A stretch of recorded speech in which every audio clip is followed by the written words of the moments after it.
The Anglo-Abyssinian Treaty of 1897 Somali-Ethiopian dispute Abdul-Qawi use of the Horn of Africa became the scene of European colonialist scramble in the second half of the 19th century, especially after the opening of the Suez Canal. Coinciding with the European push for the acquisition of colonies in the Horn was, however, a movement towards feudal centralization in the Abyssinian principalities and kingdoms, which resulted later through expansion, annexation, and occupation of adjacent territories in the establishment of modern Ethiopia. The political history of the Horn of Africa in the second half of the 19th century was therefore a history of colonialism with a dual aspect: European conquest and Abyssinian expansionism. One of the peoples who have suffered most from the resulting process of annexation, incorporation, and subjugation was the Somali people, who were divided among the British, French, Italian, and Ethiopian spheres of colonization. The partition of the Somali nation was accomplished through occupation, treaties of protection with local rulers, and boundary delimitation agreements between the colonizing powers. The Anglo-Abyssinian Treaty of 1897 belongs to this last category, but it is of particular relevance to the present conflict in the Horn because it involved the recognition of Abyssinian jurisdiction over a large part of the Ogaden as well as the Horde and reserved area. Moreover, the sovereignty of Ethiopia over the territories ceded to her in the 1897 treaty was reaffirmed in the Anglo-Ethiopian Agreement of 1954, which transferred those territories back to Ethiopia after a short period of British administration following the liberation of Ethiopia in 1942. The British government retained the control over these areas in an attempt to put all Somali territories under United Nations trustship administration, with Britain as the administering power. This plan was rejected by the Four-Power Commission charged to dispose of former Italian colonies on behalf of the United Nations. The origin of the present Somali-Ethiopian conflict lies in the Abyssinian expansion of the late 19th century and the participation of Ethiopia in the partition of the Somali nation, of which the 1897 treaty is a legal and political symbol. The conquest of the city-state of Hara in 1887 and the defeat of the Italian army in Adowa led to the emergence of King Menelik II of Sho as a powerful emperor with whom the European powers had to bargain with in order to protect their interests in the Horn. Thus, the British sent their consul general in Cairo to Addis Ababa in 1897 in order to appease the Abyssinian emperor on the eve of the Medist revolt in neighboring Sudan. The British envoy Mr. James Rennell Rodd was instructed to come to arrangements with King Menelik for a definitive understanding as to the frontier between Abyssinia and the Protectorate.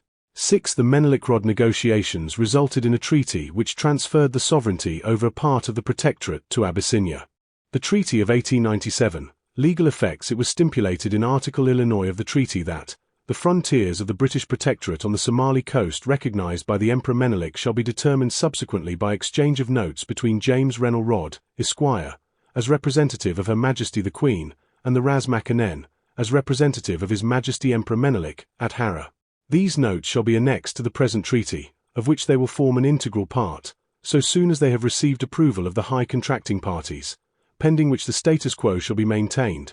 Point 1. The intention of the British government to appease Emperor Menelik's expansionist policy through territorial concessions is clearly revealed by the use of the phrase frontiers. Recognized by Emperor Menelik.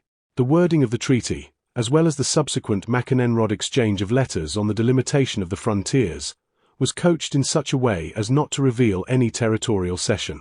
I succeeded in getting rid of any phraseology which necessarily implied a recognition of Abyssinian rights beyond our frontier. Rennell Rodd reported to his government. Point 8. This was not, however, completely true, for the territorial cession clearly transpires through the exchange of letters between Menelik and Rodd, which is contained in Annex to the treaty. Mr. Rodd writes to Emperor Menelik, with reference to Article 2 of the treaty which we are to sign today, 1 a.m. instructed by my government, in the event of a possible occupation by Ethiopia of territories inhabited by tribes who have formally accepted and enjoyed British protection in the districts excluded from the limits of the British Protectorate on the Somali coast, as recognized by Your Majesty, to receive from Your Majesty an assurance that it will be your special care that these tribes receive equitable treatment, and are thus no losers by this transfer of suzerainty. To which Emperor Menelik replied as follows: Your letter, written in Genbot 1899, respecting the Somalis, has reached me.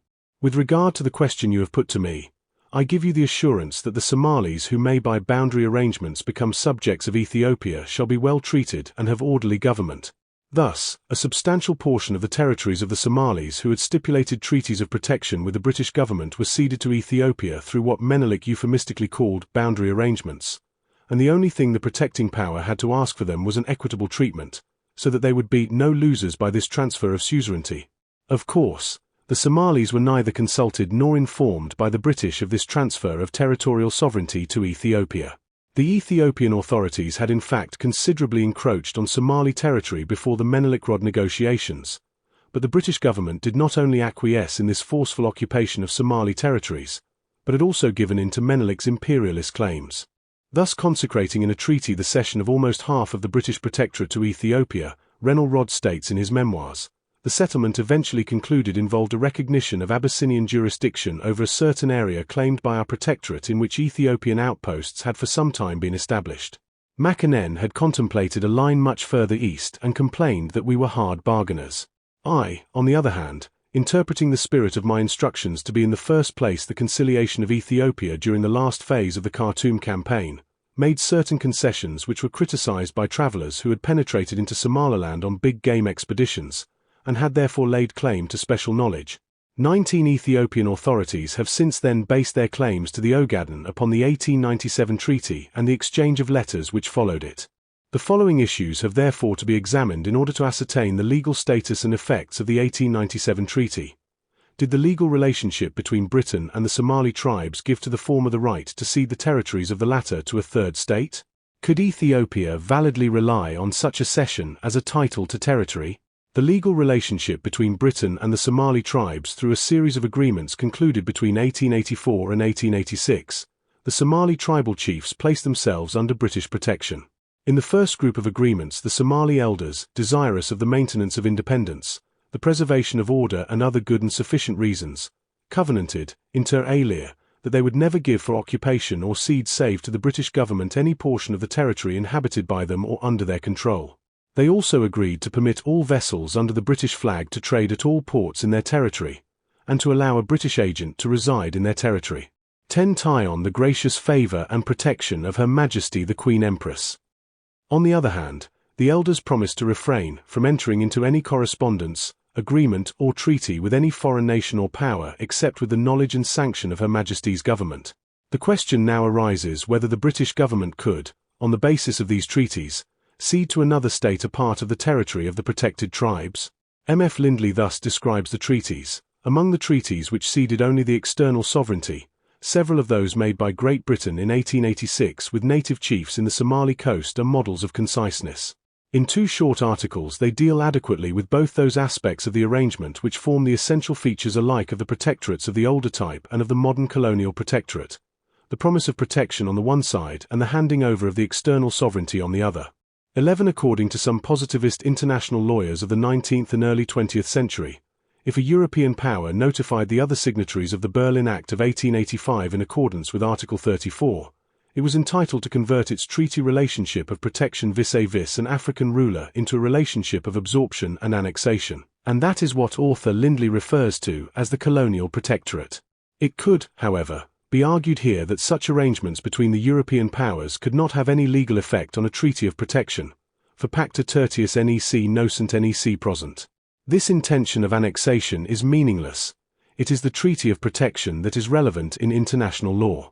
Thus a treaty of protection, whether of the older type of the classical law of nations or of the colonial protectorate type, does not give in law to the protecting state a legal ownership of the territory of the protected ruler or tribal chief. Furthermore, as is clearly outlined by J. E.S. Fawcett, the fundamental characteristic of a territory under British protection, from which all else follows, is that it is not part of HM dominions, but is foreign territory. The Crown in right of the United Kingdom therefore has jurisdiction, but not sovereignty in territories under its protection. 112. The interpretation placed by the British government on such treaties of protection with African rulers in the 19th century is furnished by Consul Hewitt in a letter to the ruler of Opobo in 1884, in which he states that the Queen does not want to take your country or your markets, but at the same time she is anxious that no other nations should take them. She undertakes to extend her gracious power and protection which will leave your country still under your government. 13. In any case, nothing in the treaties of protection between the Somali elders and the British government suggests that a transfer of territorial sovereignty was contemplated. In the treaties of 1886 with the British government, the Somalis agreed not to enter into any correspondence, agreement or treaty with any foreign nation and power, except with the knowledge and sanction of HM government. This was a clear recognition of the independence of the Somali tribes and that they were not under the overlordship of any power whatsoever. It could also be interpreted as an admission of the international legal capacity of the rulers of these tribes to enter into valid and binding international agreements. The British Secretary of State for the Colonies underlined this fact when he observed in Parliament that those agreements with Somali tribes are certainly as binding and valid today as they were when they were signed. 14. This view is also shared by legal writers. C.H. Alexandrias notes that it has sometimes been argued that African treaties were outside the pale of public international law and constituted only private law contracts for the acquisition of land. This view is not tenable in the light of African treaty practice, which carefully distinguished between matters of private and public law. 15. On the other hand, it would be idle to argue that the Treaty of 1897 was incompatible with those entered into with the Somalis in 1886, because it is clear that the Somalis, if consulted, would have never consented to the Menelik-Rod Treaty. Needless to say, therefore, the British government had incurred a breach of the obligations assumed with the Protection Treaties of 1886. The validity of the title of cession is defined as the transfer of territorial sovereignty from one state to another. It involves a renunciation in favour of the latter of the rights and title which the former might have to the territory in question. However, in the case under our consideration, the British government, having not title to the territory, could not have ceded it. Moreover, it is very difficult to see how the Ethiopian government could rely on the agreement, for the title that cession confers is dependent upon the validity of the title of the ceding state. Nemo plus juris transfero potest quam ipse haber. This was clearly confirmed in the island of Palma's case, where the United States based its claim partly on the Treaty of Paris of 1898, which transferred to the United States all rights of sovereignty which Spain might have possessed in a certain region said to include the disputed island. The arbitrator held that the treaty could not be regarded as conclusive for, it is evident that Spain could not transfer more rights than she herself possessed. 16. It was thus noted by a British MP that the Treaty of 1897 did not succeed in doing what it purported to do, since it was not within the power of the British government to transfer these territories. It would therefore be safe to state that the Treaty of 1897 could not produce the legal effects that the parties intended for it, for in law such a cession is null and void.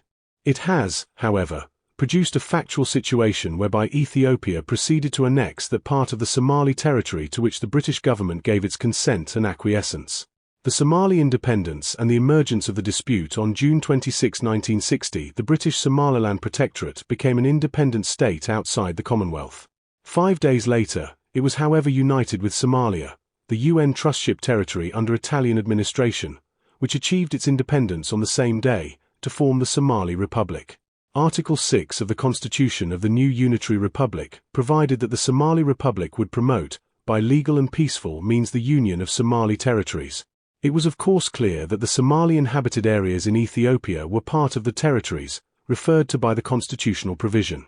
The political declarations of the Somali leaders provided also a further confirmation of the Somali Republic's determination to see those areas in Ethiopia exercise their right to self-determination. 17. The short-lived government of independent Somaliland did not enter into any devolution agreement with the United Kingdom with respect to the treaties which Her Majesty's government might have stipulated on behalf of the Protectorate. It is therefore assumed that in the absence of such an agreement, the matter must be governed by the customary norms of international law relating to state succession. Insofar as these customary rules are applicable, the short-lived state of independent Somaliland, and later the Somali Republic, would succeed to the treaties of 1897 and 1954, since they had a dispositive nature. It is however very doubtful whether they can be applied to this specific case. As we have already explained, the British government, not having a legal title to the territory in question, could not have legally transferred it to Ethiopia. The treaty could not therefore produce any legal effects, and thus the question of succession to it does not arise. Moreover, even if the Treaty of 1897 had originally been valid, it would have been invalidated by Ethiopia's failure to respect key obligations. As was stated by the British government, many of the actions of the Ethiopian authorities proved to be neither in accord with the letter nor the spirit of the agreements. 18. Naturally, the Somali Republic inherited the same territory which was administered by the British after the Treaty of 1897 as a protectorate.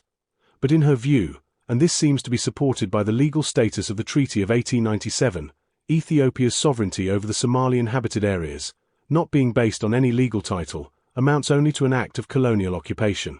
According to the Somali government, the situation in the Somali territory under Ethiopian domination represents a typical colonial case. Today, the Somali people under Ethiopian control are subject to constant tyranny and oppression. There is therefore justification on grounds of justice and fundamental human rights to permit these people to determine their political future and shape their own destiny. 19 Thus, successive Somali governments continued to support the demand of the Somalis in Ethiopia for their right to self-determination. Conversely, the Ethiopian government maintains that Somalia's support to the insurgents in the Ogaden constitutes an interference in its internal affairs. The Ethiopian argument is mainly that the principle of self-determination cannot apply in the Ogaden since Ethiopia is an African country and is therefore excluded from the club of colonial powers to whom the principle is opposable. Ethiopian authorities contend that their rule over the Ogaden cannot be qualified as a colonial occupation. 20 It appears, however, that both in the Charter of the United Nations and of the Organization of African Unity colonial rule is not qualified by the race of the colonizing power. The United Nations Declaration on the Granting of Independence to Colonial Countries and Peoples refers to colonialism in all its forms and manifestations. A similar phraseology is used in the OAU Charter where the member states pledge themselves to eradicate all forms of colonialism from Africa. This indicates a functional definition of colonialism in which the fact of a people's subjugation by an alien power is emphasized whatever might be the race or color of such a power. Moreover, it is generally recognized now that a people struggling against foreign domination are entitled to seek and to receive support in accordance with the purpose and principles of the Charter. 21 At any moment the oppressed people, living under colonial rule, have the right to resort to armed struggle, while the colonizing power has the duty to refrain from any forcible action which deprives peoples of their right to self-determination and freedom and independence. 22 It should therefore be concluded that the actions of Somalia in support of the peoples of the Ogaden cannot be characterized as illegal, since they constitute an aid to a people struggling to realize their right to self-determination. According to contemporary principles of international law, it is the colonizing power which fails to give effect to the right to self-determination that commits a breach of the law, and is taxed with a violation of international norms. It should also be observed that the Treaty of 1897 having no legal effect between the parties, the conflict concerns only the implementation of the right to self-determination of the Somalis under Ethiopian rule. It is on this question that the two countries are presently divided, and upon its resolution will depend the possibility of establishing a lasting peace in the region.